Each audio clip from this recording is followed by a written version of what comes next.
Sorry, just got interrupted there. Or at least steps towards it. Chomsky describes Israel as the American government's largest client state, recipient of the greatest military and financial support, and that while the Israeli population is largely aware of the atrocities its own government commits, the U.S. population is not, enabling the Israeli government to continue its aggression. He talks about how the majority of the population of Iraq, Guatemala, Egypt, Libya, and Nicaragua wanted democratic governments and had taken steps to establish them, but the U.S. government funded and supported right-wing extremist groups to overthrow them by force and form their own authoritarian regimes that would do the state's bidding, ignoring the human rights violations and war crimes. He gives Cuba as an example of one of the ones that was able to resist the U.S.-supported groups and establish its own government. He goes on to state that the U.S. population largely agrees with the moral sentiments and legal obligations set out in international law, but is largely unaware of the real scenarios due to the corporatization of media that he believes is influenced by those funding it. I think it's fair to say that if anyone believed the narrative Chomsky presents, they would be appalled and perhaps driven to take action that would further promote awareness of the real issues. However, I also think that it is both natural and healthy to be skeptical.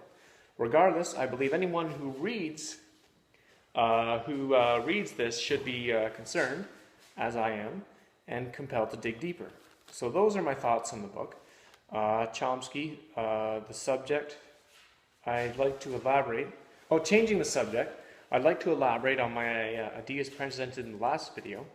To clarify, I want to start a book club that discusses Canadian politics and Canada's role in the world, so I'm taking steps to start one in my area. However, let's say there are those that can't make it in person all the time, so I thought, why not start a forum on the topic, and maybe I will.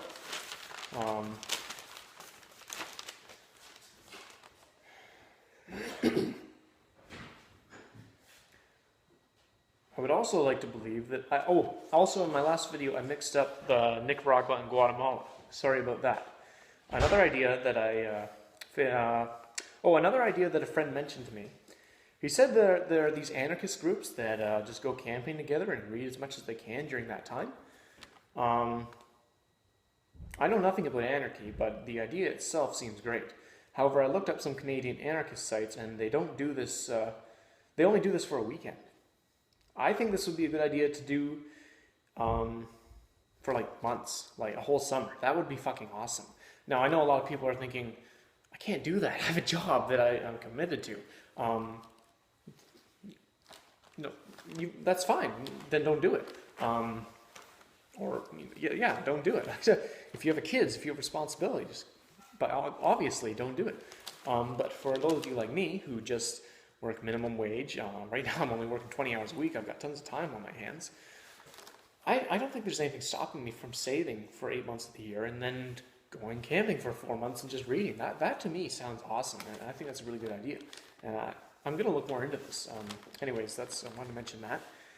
Changing the subject again, I looked into the Canadian political YouTube channel scene, and I'm honestly pretty disappointed. It's a very small world, it seems. I found 5 channels. 5, that's all.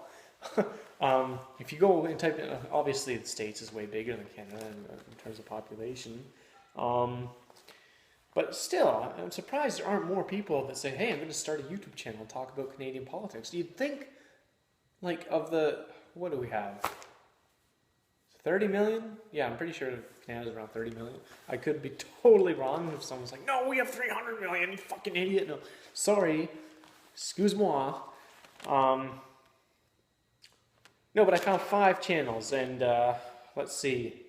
Okay, one of which I'm pretty sure someone might laugh at me because I am truly ignorant. I don't know who the hell Steve Paikin is, but apparently he has this show called The Agenda, and that seems to me like obviously some kind of heavily funded show, which they put clips of on YouTube. So that's one of the 5 channels. I'm not sure that really counts.